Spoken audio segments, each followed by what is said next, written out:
Doctor فرحت ہاشمی صاحبہ کے مستند بیانات سننے کے لیے ہمارے چینل قرآنک پلس کو سبسکرائب کریں۔ یہاں قرآن و حدیث کی روشنی میں حقیقی رہنمائی اور روحانی ترقی کے خزانے ملیں گے۔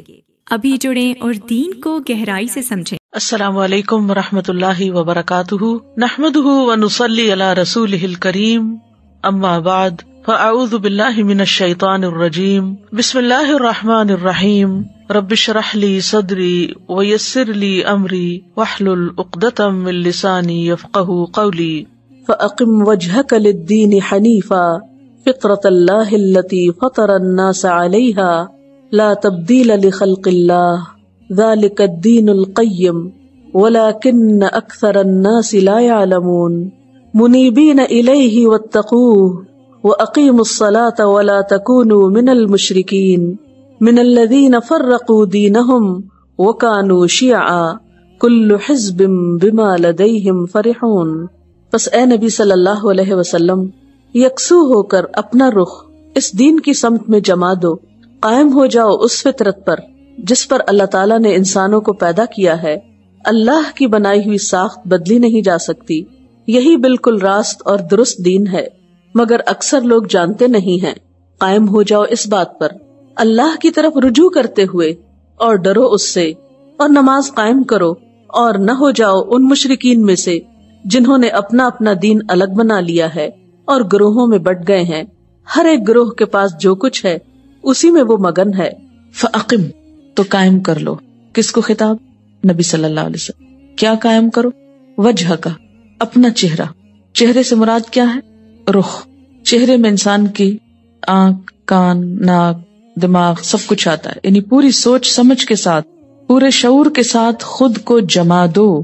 کس طرف؟ للدین، دین کی طرف، اللہ کی توحید اور اس کی عبادت کی طرف۔ حنیفن، یکسو ہو کر، یعنی خواہشات کی پیروی نہ کرو، پوری یکسوئی کے ساتھ اپنے آپ کو دین کی طرف جما دو، دین کی طرف اپنا رخ پھیر لو۔ تمہاری فکر، سوچ، بول، خیالات سب کچھ مسلمان ہو، اور اس معاملے میں پوری طرح یکسو ہو جاؤ۔ فطرت اللہ، یہ دین دراصل کیا ہے؟ فطرت اللہ ہے، التی فطر الناس علیہا، جس پر اللہ نے لوگوں کو پیدا کیا ہے۔ فطرت، فطرت کا لفظ فطرہ سے نکلا ہے۔ فطرہ کہتے ہیں تخلیق کرنے کو، تراش خراش کو خوبصورت تخلیق کرنا۔ فطرہ، خوبصورت تخلیق کرنا۔ فطر الناس، لوگوں کو بہت اچھی طرح تخلیق کیا، اور فطرت سے مراد تراش ہے، تراش۔ فطرہ، تراشا، خوبصورت تخلیقی۔ فطرت اللہ، اللہ کی بنائی ہوئی ساخت، تراش، جس پر اللہ نے لوگوں کو پیدا کیا ہے۔ تو فطرت سے مراد یہاں پھر کیا ہے؟ اس سے مراد یہاں وہ استعداد ہے، وہ صلاحیت ہے جو بندوں کے اندر رکھی گئی۔ کس کام کے لیے؟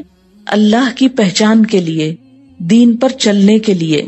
فطرت بمانا ساخت، بمانا تراش، خلقت کا معنی بھی کر سکتے، یعنی وہ مخصوص ڈھانچہ جس پر انسان پیدا ہوا، وہ مخصوص صلاحیت جو انسان کو دی گئی۔ اور وہ مخصوص صلاحیت کیا ہے؟ کہ انسان اپنے رب کو پہچان جائے۔ اپنے رب کو پہچاننے کی جو صلاحیت انسان کو بخشی گئی، یہی دراصل دین ہے، اصل دین، دین فطرت جس کو بولتے ہیں۔ لا تبدیل لخلق اللہ، نہیں بدلا جا سکتا اللہ کی ساخت کو، اللہ کے اس طریقے کو جس پر اس نے لوگوں کو پیدا کیا۔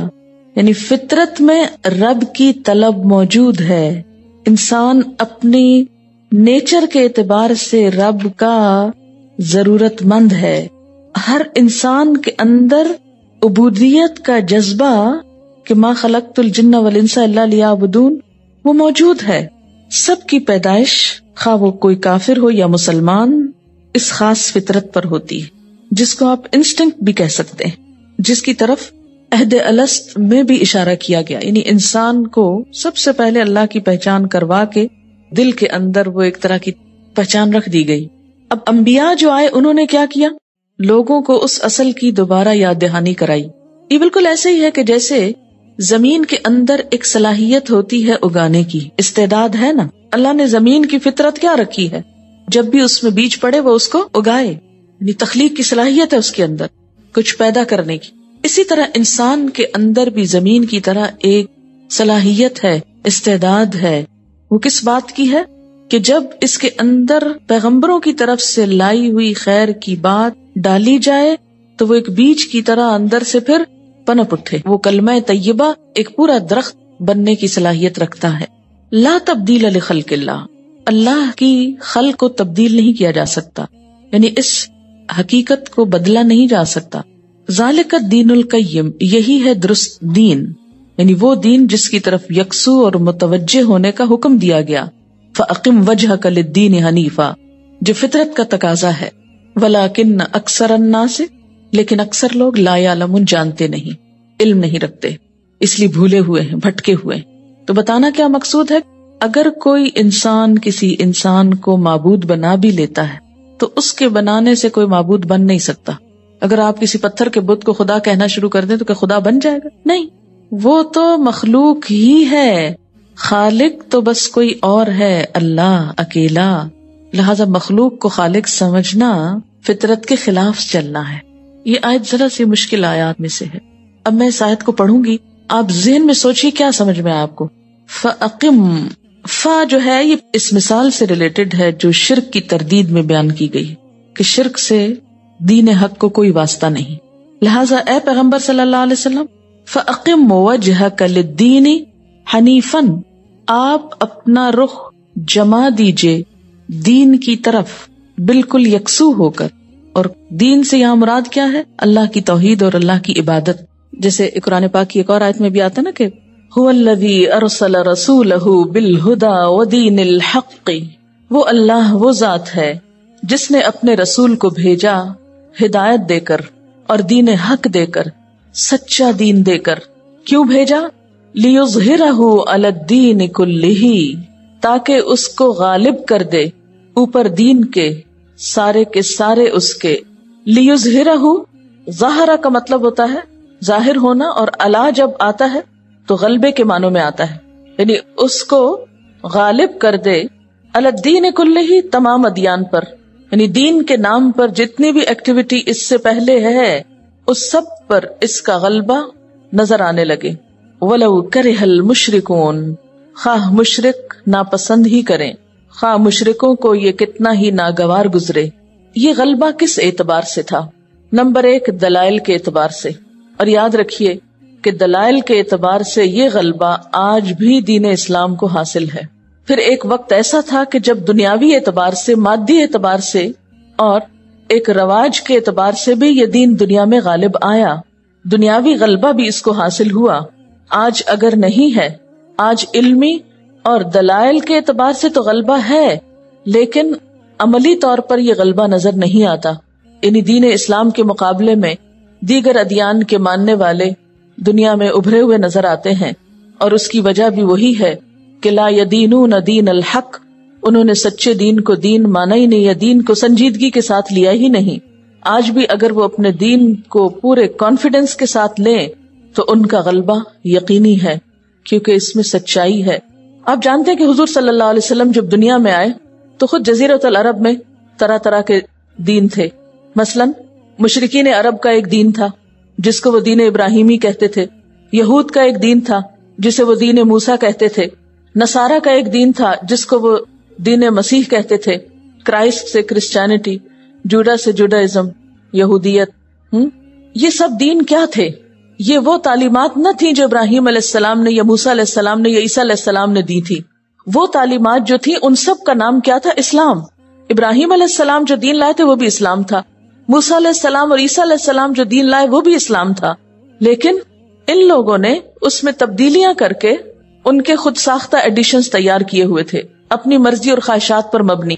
تو اللہ تعالیٰ نے حضور اکرم صلی اللہ علیہ وسلم کو بھیجا، ایک محفوظ کتاب دی، اور قیامت تک کے لیے دین کا اصلی ایڈیشن اور فائنل مکمل ایڈیشن جو ہے وہ اس کی شکل میں دنیا کو دیا گیا. اور علمی اعتبار سے، بنیادوں کے اعتبار سے، اپنی اصل کے اعتبار سے یہ پچھلے تمام ادیان پر غالب آیا، کیونکہ دوسرے ادیان جو تھے ان میں تحریفیں ہو چکی تھی، وہ اپنی اصل شکل کھو چکے تھے. آج بھی ہم دیکھتے ہیں کہ اسلام کے جو ماخذ ہیں، ماخذ کس کو کہتے ہیں؟ سورسز، بنیادیں، وہ محفوظ ہیں، ان میں کوئی تبدیلی نہیں ہوئی. کیا ہے ماخذ؟ قرآن اور سنت. قرآن محفوظ ہے، نبی صلی اللہ علیہ وسلم کی سیرت، آپ کی سنت محفوظ ہے. خود اس کو محفوظ کرنے کے لیے، یعنی سیرت رسول صلی اللہ علیہ وسلم کو اور سنت کو محفوظ کرنے کے لیے لاکھوں افراد جنہوں نے اس کو روایت کیا، ان کے حالات زندگی کو بھی محفوظ کیا گیا کہ وہ کون تھے. اس کے برعکس حضرت عیسیٰ علیہ السلام کی کوئی ایسی بایوگرافی نہیں ملتی، یا ان کے کوئی حالات زندگی ایسے نہیں ملتے کہ جس پر مکمل اعتماد کیا جا سکے. یہی حال دیگر پیغمبروں کا ہے کہ ان کے فالوورز نے ان کی لائف ہسٹری کو بھی پوری طرح صحیح بنیادوں پر پریزرو نہیں کیا. کہاں یہ کہ ان کی تعلیمات کو. یہ سعادت صرف اور صرف اسلام کے حصے میں آئی ہے کہ اس کی کتاب بھی محفوظ ہے اور اس کے پیغمبر کی سیرت بھی محفوظ ہے. هو الذی ارسل رسولہ بالہدی، یعنی دین اسلام کو بھیجا ہے آپ صلی اللہ علیہ وسلم کے ذریعے تاکہ اسے باقی تمام چیزوں پر غالب کر دیا جائے. اور یہ خوشخبری جو ہے اس دور کے لیے بھی تھی اور بعد کے ادوار کے لیے بھی ہے، لیکن حالات کے اعتبار سے جیسے حالات ہوں گے ویسے ہی یہ غلبہ نظر آئے گا یا نہیں. ایک حدیث ہے، حضرت مقداد سے روایت ہے، رسول اللہ صلی اللہ علیہ وسلم نے فرمایا، روئے زمین پر یعنی اس زمین پر کوئی کچا پکا مکان باقی نہ رہے گا جس میں اسلام کا کلمہ داخل نہ ہو جائے. یعنی ہر گھر تک پہنچے گا، چاہے کچا گھر ہو، جھونپڑی ہو، اس پر بھی ڈش لگی ہوئی ہوگی اور اس کے تھرو اللہ کا نام اور پیغام ایک دفعہ اس کے اندر ضرور داخل ہوگا. یا کوئی بھی اور طریقہ ہو، عزت داروں کی عزت کے ساتھ اور ذلیل لوگوں کی ذلت کے ساتھ. کیا مطلب ہے اس کا؟ یعنی اسلام کا کلمہ داخل ہوگا عزت داروں کی عزت کے ساتھ اور ذلیل لوگوں کی ذلت کے ساتھ، یعنی اس کے حامل جیسے ہوں گے ویسے ہی پہنچائیں گے. ایک وقت تھا کہ صحابہ کرام کو اللہ نے عزت دی تھی اور ان کے ذریعے اللہ نے ہر جگہ یہ کلمہ پہنچایا، اور ایک آج ہم جیسے لوگ ہیں جو دنیا میں ذلیل و خوار ہو رہے ہیں، اور ہماری وجہ سے پھر دین کو بھی وہی مقام مل رہا ہے، حالانکہ وہ بہت بڑی سچائی ہے. اور پھر جن کو اللہ عزت دیں گے وہ مسلمان ہوں گے، جن کو ذلیل کرنا ہوگا وہ اسلام کو قبول نہ کریں گے مگر اسلامی حکومت کے تابع ہو جائیں گے. اور حضور صلی اللہ علیہ وسلم کے بعد یہ وعدہ پورا ہوا. اسلام تقریباً 1000 سال تک عملی طور پر دنیا میں عزت کے ساتھ رہا، اس کو غلبہ نصیب ہوا. یہی وجہ ہے کہ آج اسلام کے نہ ماننے والے بھی اس بات کو ضرور مانتے ہیں کہ اسلام وہ دین ہے جس نے دنیا کو سائنس جیسی نعمت دی اور فکری آزادی دی، کیونکہ اس سے پہلے سوچ پر بڑی پابندیاں تھیں. آپ کو معلوم ہے کہ کرسچینٹی میں کسی بھی شخص کو اپنے عقل یا دماغ استعمال کرنے کی اجازت نہیں ہوتی تھی. کوئی بھی نیا نظریہ یا فلسفہ لاتا جو ان کے تحریف شدہ دین کے خلاف جاتا یا ان کی آرزوؤں اور خواہشات کے، تو ان کو ڈیتھ پینلٹی تک دی جاتی.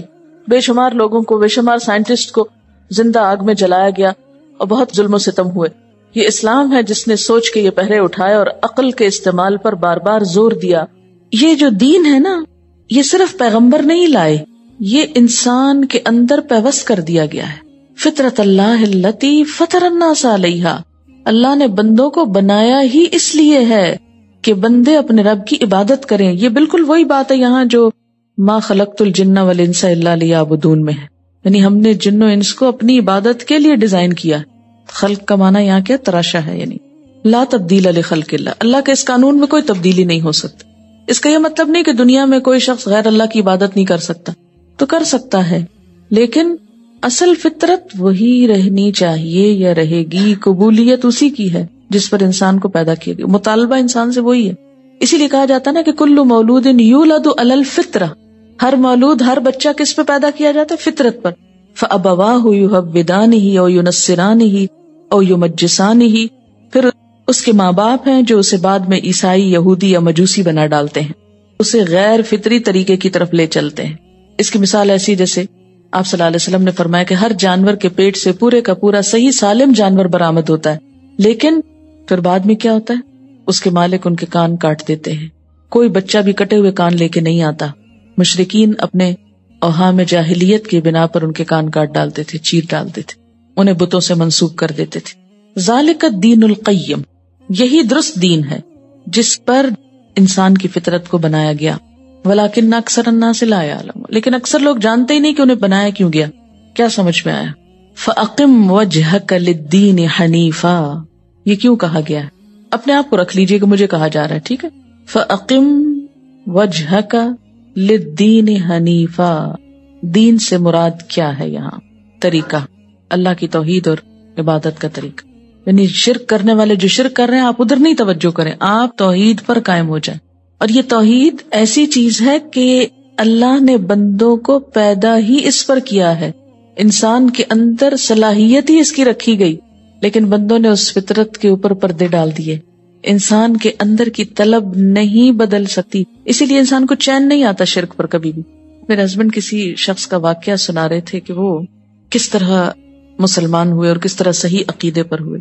وہ کہہ رہے تھے کہ ان کے ایک دوست تھے، یعنی جس شخص کا واقعہ ہے ان کے ایک دوست تھے، تو بہت حکمت کے ساتھ انہیں دین کی طرف پھیر کے لائے.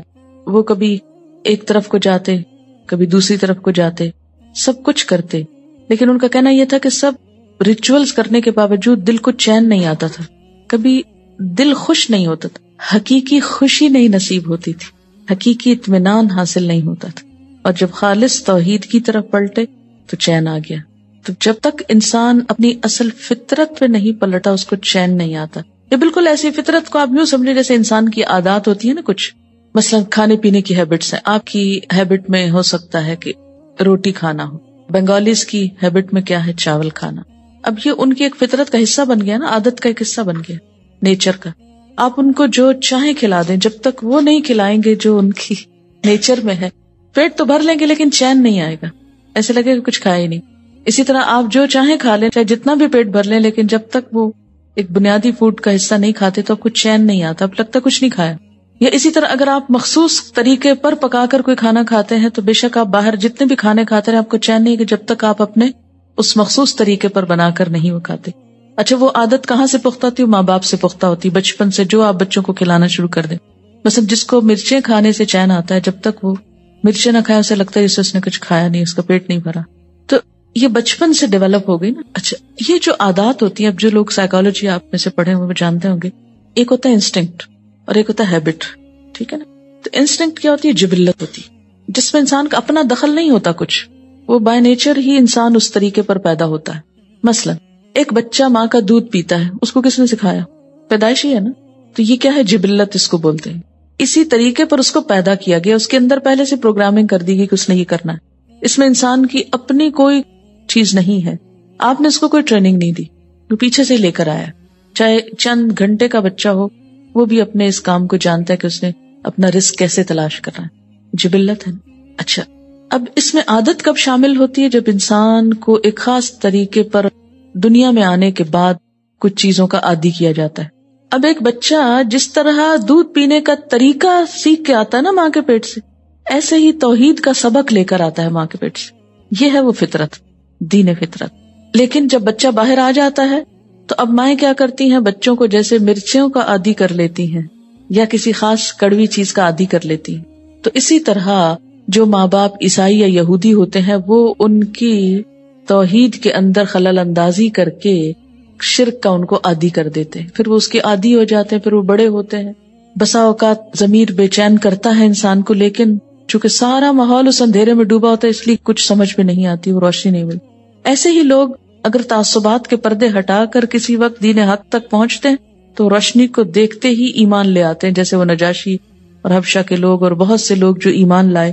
فرعون کے دربار میں جو جادوگر تھے، یہ سب کہ ایک دم پردے چاک ہوئے اور انہوں نے دیکھا حقیقت کو. یا حضرت ابراہیم علیہ السلام کی قوم کے لوگ بھی تھوڑی دیر کے لیے کیا ہوئے؟ چونکے کہ ہم کیا کر رہے ہیں. وہ پردہ ہٹا، انہوں نے دیکھا حقیقت کو، لیکن پھر جب نہیں قبول کیا تو دوبارہ پردہ آ گیا. اللہ تعالیٰ ہر انسان کو اس فطرت کے طریقے پر سمجھنے کا موقع دیتے ہیں، لیکن یہ الگ بات ہے کہ انسان کا ماحول اتنی سخت چیز ہے کہ وہ اس فطرت کو دبا جاتا ہے. مثلاً اس کو ایک اور مثال سے بھی سمجھیے، بات لمبی ہو جائے گی لیکن بات سمجھنے کی ہے. عورت کو اللہ تعالیٰ نے ایک خاص فطرت پہ پیدا کیا ہے نا، اس کے اندر جذبات رکھے. مرد کو اللہ تعالیٰ نے ایک اور فطرت پر پیدا کیا. دنیا میں ہزاروں کوششیں اس بات کی ہو گئی کہ دونوں کو بالکل برابر کر دیا جائے. ایک جیسا لباس پہنایا جا رہا ہے، ایک جیسے حقوق دیے جا رہے ہیں، ایک جیسے کتابیں پڑھائی جا رہی ہیں، ایک جیسا ٹریٹ کیا جا رہا ہے. جتنی بھی مصنوعی کوششیں ہیں ان دونوں کے فرق کو مٹانے کی، ان سب چیزوں کے باوجود فطرت نہیں بدلتی. عورت کی سیٹسفیکشن اس وقت تک ہو نہیں سکتی جب تک کہ وہ ماں نہ بنے. مجھے واقعہ یاد آ رہا ہے کہ بہت قریبی جاننے والوں میں سے ایک بچی ہے جس نے بہت پڑھا لکھا سب کچھ کیا، باہر چلی گئی. اس وقت وہ امریکہ کی ایک بہت بڑی فرم میں ایک بہت بڑی پوسٹ پر ہے، لیکن مسلسل نشہ آور دوائیاں کھانے کی اس کو ضرورت ہے، کیونکہ سب کچھ اچیو کرنے کے بعد بھی ہر وہ چیز جو ایک کیریئر میں ایک شخص چاہتا ہے لیکن اس کو چین نہیں، سکون نہیں. وہ کئی دفعہ ایکیوٹ ڈپریشن کا شکار ہو چکی ہے. کیوں ہوئی؟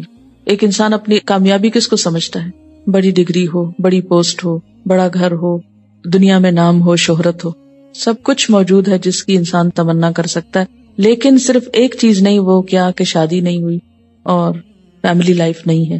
وہ سب ایک طرف ہے، لیکن اس چیز سے چونکہ جان بوجھ کے انحراف کیا گیا، کیونکہ کامیابی کس کو سمجھا گیا؟ یہ تو حماقت سمجھی گئی نا. بے وقوف لڑکیاں شادی کر لیتی ہیں، بچے پیدا کرنے لگتی ہیں، پاگل گھروں میں بیٹھی رہتی ہیں، اپنی صلاحیتیں ضائع کرتی ہیں.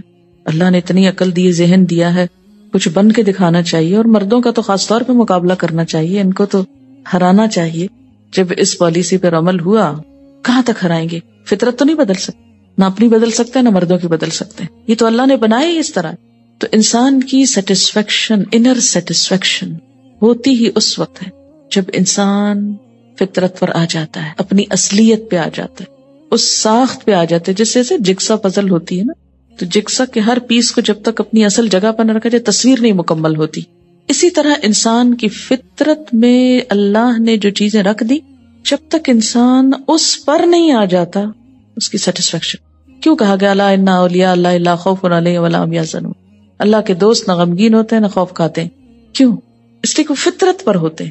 یعنی انسان کے اندر دین کو قبول کرنے کی پوری صلاحیت موجود ہے. وہ تیار ہی اس لیے کیا گیا ہے، بنایا ہی اس لیے. ما خلقت الجن والانس الا لیعبدون، ہمیں بنایا ہی اللہ کی عبادت کے لیے گیا ہے. جب تک ہم اس اصل پہ لوٹ نہیں آئیں گے ہم کو چین آ ہی نہیں سکتا. ڈھونڈ رہے ہیں سکون ادھر ادھر ادھر ادھر، لیکن بھاگ رہے ہیں اس اصل فطرت کی طرف آنے. جب تک ادھر نہیں پہنچیں گے. جگسو کا معنی سمجھتے ہیں آپ؟ سب سمجھتے ہیں نا؟ سب نہیں سمجھتے. آپ یوں سمجھیں کہ جیسے ایک تصویر ہے جس میں پہاڑ ہیں یا پھول ہیں یا درخت ہیں یا کشتی بنی ہوئی یا گھر بنا ہوا، تو اس تصویر کو آپ کاٹ لیں پہلے، پھر ان کے ٹکڑوں کو مکس کر دیں، پھر کسی بچے سے کہیں یا خود ہی ان ٹکڑوں کو دوبارہ جوڑے اور اپنی اپنی جگہ پر رکھ دے. تو جب تک ہر ٹکڑا اپنی جگہ پر نہیں آئے گا تو وہ تصویر بگڑ جائے گی. جہاں پہاڑ ہے ان کو وہیں رکھنا ہوگا، جہاں پھول ہے ان کو وہیں لگانا ہوگا، جہاں پانی ہے اس کو وہیں رکھنا ہوگا. اگر پانی کی جگہ آسمان، آسمان کی جگہ پانی والا حصہ رکھ دیں گے تو چاہے رنگ برابر ایک جیسے ہی لگ رہا ہو لیکن وہ تصویر نہیں بنے گی. یہ آیت بڑی اہم ترین آیتوں میں سے. اگر ہم اس بات کو نہیں سمجھے نا، اپنی اصل پہ نہیں لوٹے نا، سکون نہیں پا سکتے دنیا میں، اور آخرت میں جنت نہیں پا سکتے. کیونکہ اللہ نے فرمایا لا تبدیل لخلق اللہ، اللہ کی خلق نہیں بدل سکتی. تم بدلتے ہو تو بدلو، منحرف ہوتے تو ہو، بگڑتے ہو تو بگڑو، جاتے ہو جہاں جاؤ، اس رب کو چھوڑ کر کسی اور کی طرف مائل ہوتے ہو، اپنا ہی نقصان کرو گے. کچھ اس نے لاز نیچر میں رکھ دیے اور کچھ پیغمبروں کے ذریعے بھیجے. اب جو شخص پیغمبروں کی بات سن کر کیا کرے، قبول کر کے اس کے مطابق زندگی بسر کرے، فطرت کے مطابق، تو کیا ہوگا؟ وہ خوشحال انسان ہوگا. چاہے اس کو کھانے کو 2 وقت روٹی نہ ملے، ایک وقت ملے اور ایک وقت بھوکا رہے، لیکن خوش ہوگا، پرسکون ہوگا، اس کو غم نہیں ہوگا، اس کو فکر نہیں ہوگا، کیونکہ وہ اپنے اصل رب کو پہچانتا ہے. اس کی پوری توجہ اقم وجہک للدین حنیف، پوری توجہ اپنے ٹارگٹ کی طرف، اپنے رب کی طرف، اس ہستی کی طرف ہے. ذالک الدین القیم ولکن اکثر الناس لا یعلمون. لوگوں کی اکثریت، میجورٹی، ہاں کتنی پڑھی لکھی، جب تک یہ بات نہیں جانتی وہ کچھ نہیں جانتی. اللہ سے ناراض ہو کے، اس کو چھوڑ کر، اس سے زیادہ کسی اور کو اہمیت دے کر، سب حماقت کی باتیں. آخرت کی جنت بھی اس کے لیے جو دنیا میں اس تصویر کو مکمل کر لے. یہ عبد القادر جیلانی کا ایک خطبہ ہے، اس میں بھی کچھ اس بات کی مزید وضاحت ہوگی. اے وہ شخص جو کہا کرتا ہے میں جس سے محبت کرتا ہوں وہ مجھ سے جدا کر دیا جاتا ہے، کبھی بیماری سے، کبھی عداوت سے، کبھی غلط فہمی سے، فاصلے سے، موت سے، ہر قیمت میں مجھ سے جدا کر دیا جاتا ہے. یعنی انسان جس بھی چیز سے محبت کرتا ہے بالآخر اسے اس سے الگ ہونا پڑتا ہے اور ہونا ہوگا. یعنی انسان جس بھی چیز سے محبت کرتا ہے بالآخر اسے اس سے الگ ہونا پڑتا ہے اور ہونا ہوگا. کبھی بیماری سے، کبھی عداوت سے، کبھی غلط فہمی سے، کبھی فاصلے سے، کبھی موت سے، ہر قیمت پر۔ اے نادان، تو وہ خوش نصیب ہے کہ جس پر یا جس کے لیے اللہ نے غیرت کھائی ہے۔ اللہ تجھے اپنے لیے چاہتا ہے اور تو غیر کا ہونا چاہتا ہے۔ اللہ نے ہمیں کس لیے بنایا؟ اپنے لیے بنایا۔ جب ہم غیر کے ہونا چاہتے ہیں تو اس کو غیرت آتی ہے۔ ہوش کر، ایسا ٹوٹا ہوا برتن بن جا جس میں ماں سوائے اللہ کے کچھ نہ ٹھہرے۔ جب تک تو غیر کے آگے پیچھے بھاگے گا، اللہ تجھے اسی کے ہاتھ سے توڑے گا، اور جب تو اللہ کا ہو جائے گا تو وہ ساری مخلوق کو تیرے قدموں میں بٹھائے گا۔ تجھے تیرے رشتے، تیری محبتیں، تیری آسائشیں واپس لوٹا دی جائیں گی، تیری دولت واپس لوٹائی جائے گی، اور جن سے تو محبت رکھتا تھا اور رویا کرتا تھا وہ اب تیرے لیے روئیں گے، مگر اب تیرا دل ان سے بے نیاز رہے گا۔ جب تک تو ان تمام چیزوں کو دور نہ کرے گا یہ سب تجھے تکلیف دیں گی۔ محبتیں تکلیف دیتی ہیں، چاہے انسانوں کی ہوں یا کسی بھی چیز کی۔ ان کو نکال کر تو اللہ کو لے آ، یعنی دنیا کی محبت کو نکال کر اللہ کی محبت کو لے آ۔ والذین آمنوا اشد حبا للہ، وہ لوگ جو ایمان لائے اللہ کی محبت میں سب سے زیادہ شدید ہوتے، کیونکہ انسان اپنی فطرت کے اعتبار سے مجبور ہے کہ کسی چیز کو شدید چاہے، اور وہ صرف ایک ہی ہستی ہو سکتی ہے جس کی محبت ہر محبت پہ غالب ہونی چاہیے، اور وہ اللہ کی ذات ہے۔ یہی چیز دراصل توحید ہے۔ یعنی توحید صرف ایک نہیں کہ جم کے لا الہ الا اللہ، توحید یہ ہے کہ سب سے بڑھ کر اس کو بڑا سمجھیں، سب سے زیادہ محبت اس سے کریں، سب سے زیادہ اس سے ڈریں، خوف بھی سب سے زیادہ اس کا ہو، ہر ایک سے بڑھ کر وہ اہم ہو۔ جب تک یہ نہیں ہوتا اس وقت تک توحید مکمل نہیں ہوتی۔ وہ فطرت اور وہ ما خلقت الجن والانس الا لیعبدون، عبد اور عبودیت کی کیفیت پیدا نہیں ہوتی، کیونکہ عبد کون ہے؟ غلام، اور غلام تو اپنے آقا کا پورا محکوم ہوتا ہے نا، پوری طرح اس کے قبضے میں ہوتا ہے۔ جب تک ہم 100%، 99 بھی نہیں، 100% سبمٹ نہیں کرتے، اس وقت تک دنیا اور آخرت میں سکون نہیں پا سکتے۔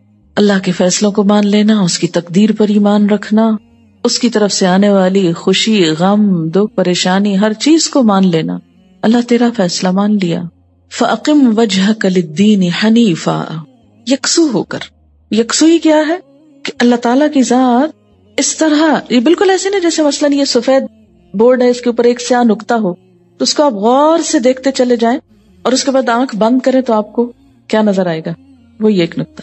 یعنی اس طرح اقم وجہک، اتنا زیادہ یکسو ہو جاؤ، قائم کر لو، جس میں کوئی حرکت نہ ہو، کوئی ادھر ادھر دیکھنا نہ ہو، کچھ نہیں، بس صرف اس کی طرف، صرف اس کے ہو جاؤ۔ یہ ہے اصل توحید۔ اقم وجہک للدین حنیفا فطرت اللہ التی فطر الناس علیہا۔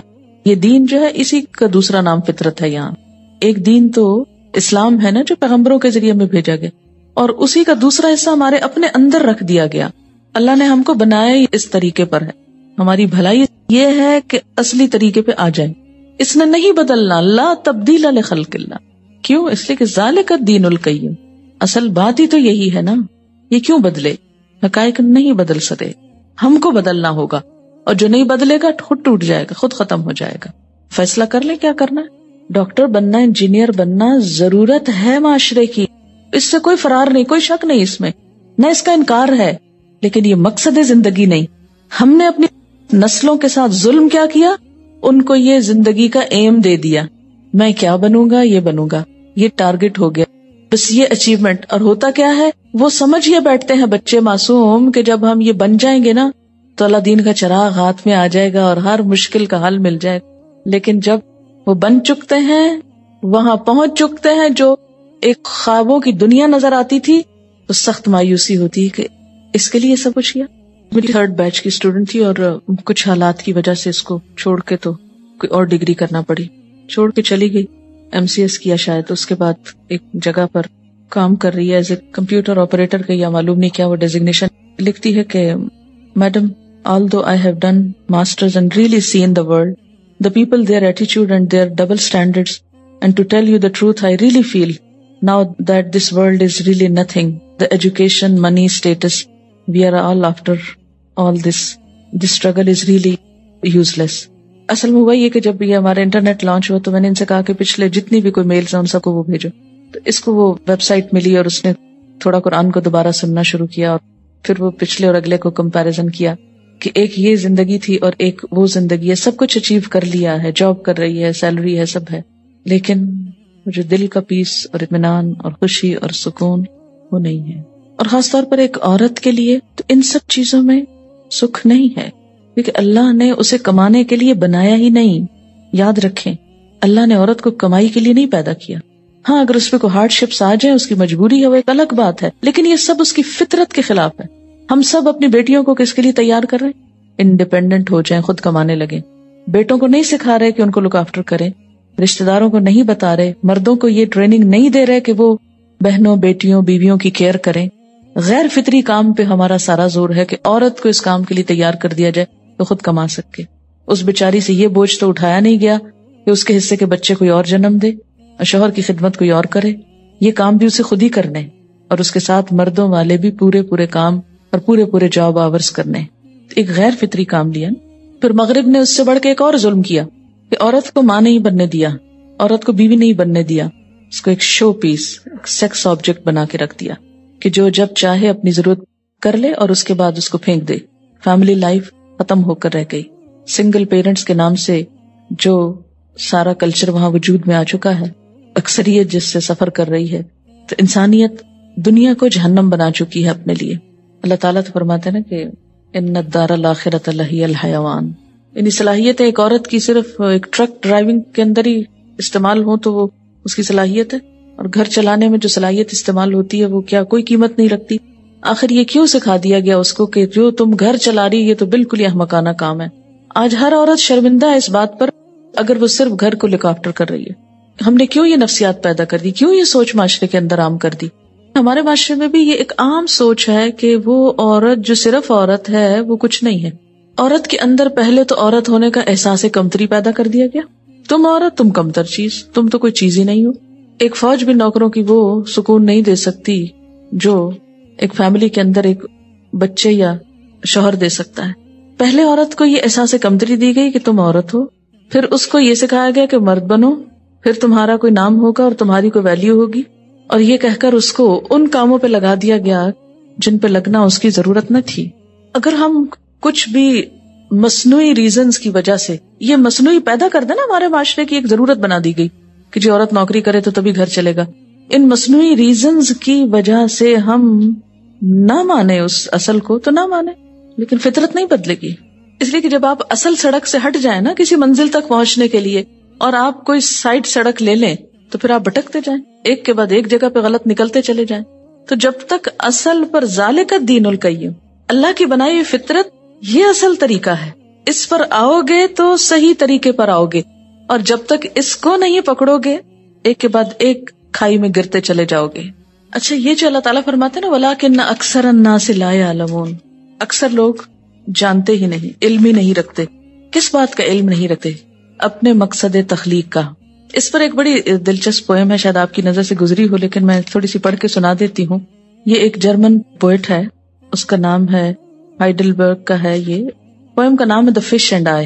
The other day I went to the sea and asked a fish, do you know who made the ocean and you in it and for what? The fish gave me a puzzled look and said, I don't know and I don't care as to who made the ocean and put me in it and for what? Hoo-ha, I don't like such questions. I have no time. Can't you see how busy I am? I have to run for food continuously and watch myself day and night that no one catch me or eat me alive. Man, you can't imagine how hard is life. No, I have no time for such questions. Why don't you go and ask some man? Over there you see that man? He does nothing but catch fish all day. I bet he has time. And by the way, I have heard it said that man has a mind with which to think. You see, I am just a fish, a poor animal. I have no mind. So use your brain. Go ask that man and leave me alone. I went to the man and asked him, Sir, do you know who made this world, this earth, the moon, the stars, the skies above and the universe beyond, floating in time and space? Who began it all and put man in it? There must be some purpose, and man must seek his maker. The man got up from his slumber and shouted at me angrily, Get away from here. Go, get lost somewhere with all your questions. You frightened my fish away. What do I care? What good is there in such useless questions? What difference does it make as to who made it all and put man here? And as regards the purpose, hoo-ha, what a silly question. Between you and me, what's there in it for me? Can't you see how busy I am? I have no time. You know how hard is life? No one ever told you about the rising prices, the corruption, the scandals of heroin and AIDS, the rising flood of pollution and crimes. The hell they cry about in churches may be far out there, but the one we have ourselves made is right down here. With 1,000 things to worry about, I can hardly sleep. And on top of all this, here come you with your foolish questions. Go get lost and think yourself all such thoughts. But leave me alone, I have no time. The man went back to sleep. The fish went away. The ocean kept on rolling. It was getting dark on the deep. I came back home. What could I do? But somehow or the other, the thought keeps on coming back again and again that man has fallen to the level of a fish or even lower. What a fall it is, my countrymen. How sad it is that a few are left who have the time and can still think about such questions. Let's make a pause and think like men while we are here, for no one knows when the call may come to depart from here forever and ever. Let's find some time to think of the one who made it all and put us here.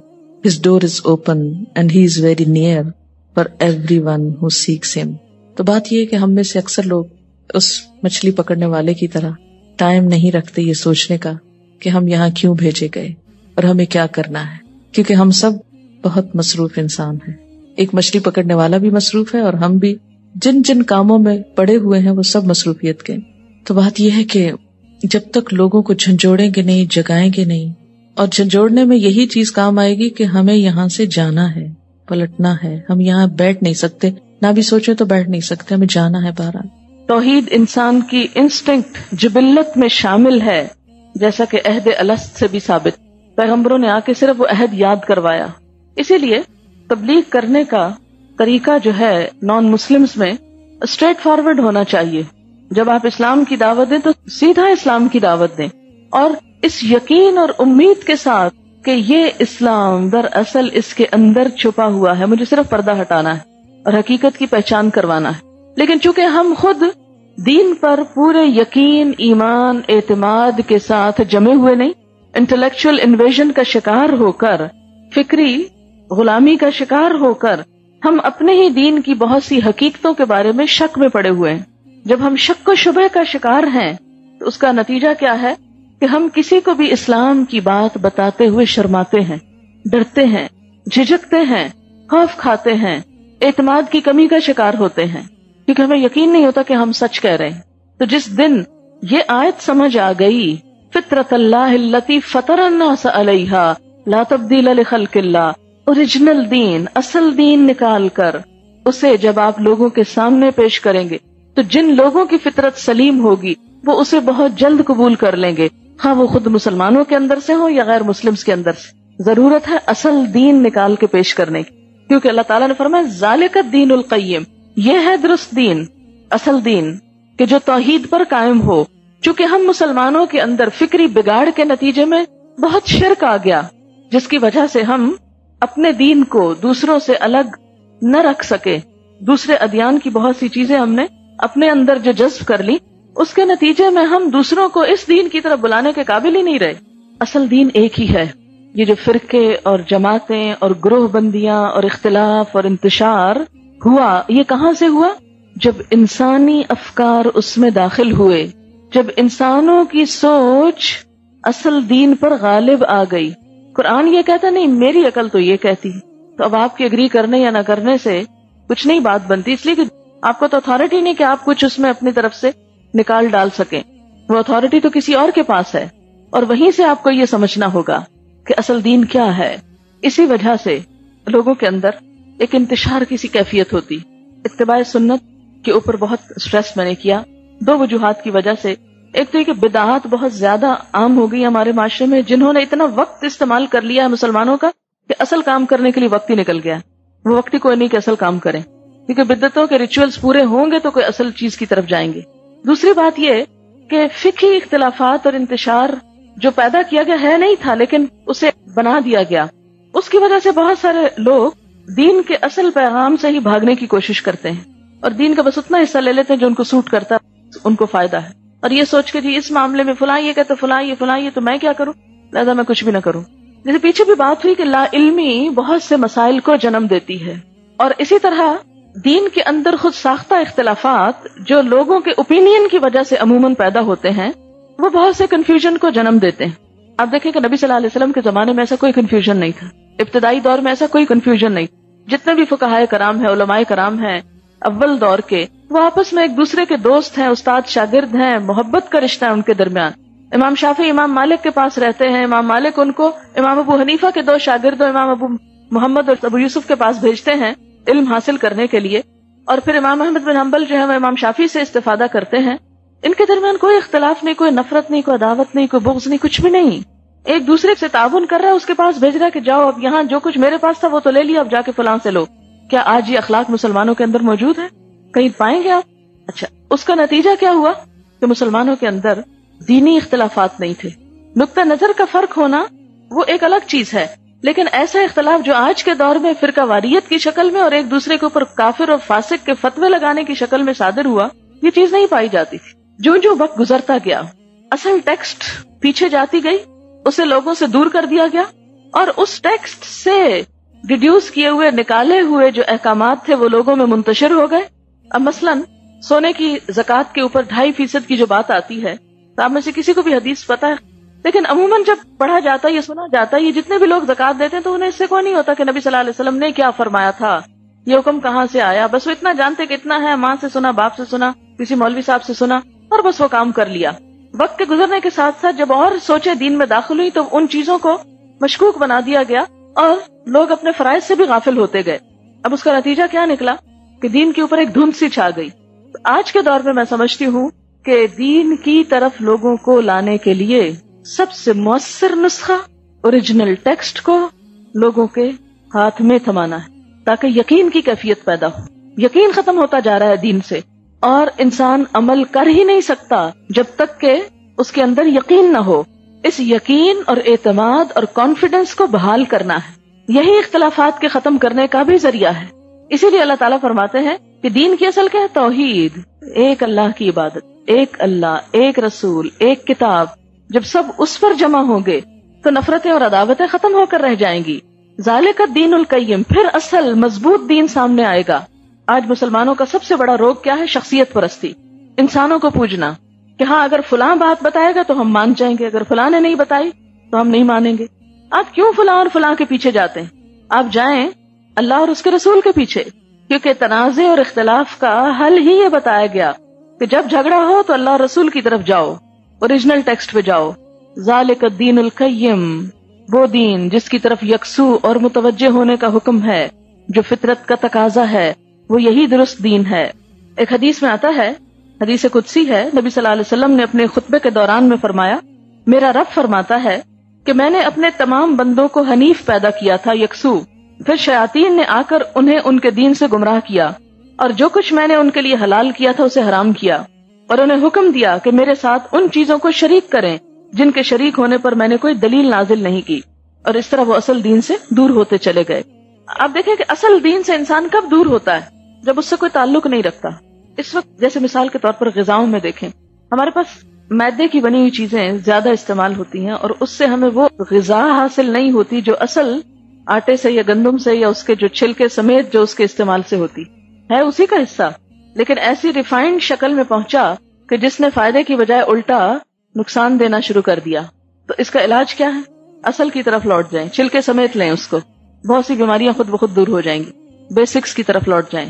تو دین میں بھی جب تک ہم basics کی طرف نہیں لوٹیں گے، اپنی تمام تر کوششوں کا مرکز و محور اللہ کی ذات کو نہیں جب تک بنائیں گے، اور انسانوں میں جب تک صرف محمد صلی اللہ علیہ وسلم کو ایک سینٹرل پلیس نہیں دیں گے، اس وقت تک مسائل حل نہیں ہو سکتے۔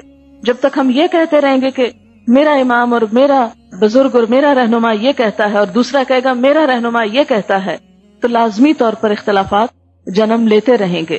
فرمایا ولیکن اکثر الناس لا یعلمون، لیکن لوگوں کی اکثریت، میجورٹی، یہ بات نہیں جانتی، اس حقیقت سے لا علم ہے، اس لیے وہ بھٹکتی رہتی ہے. بار بار اس حقیقت کو دہرایا کریں کہ جو کچھ بھی ہم کر رہے ہیں اس کی اصل اسپرٹ کیا ہے، کیوں کر رہے ہیں، کس کے لیے کر رہے ہیں، کیا چاہتے ہیں.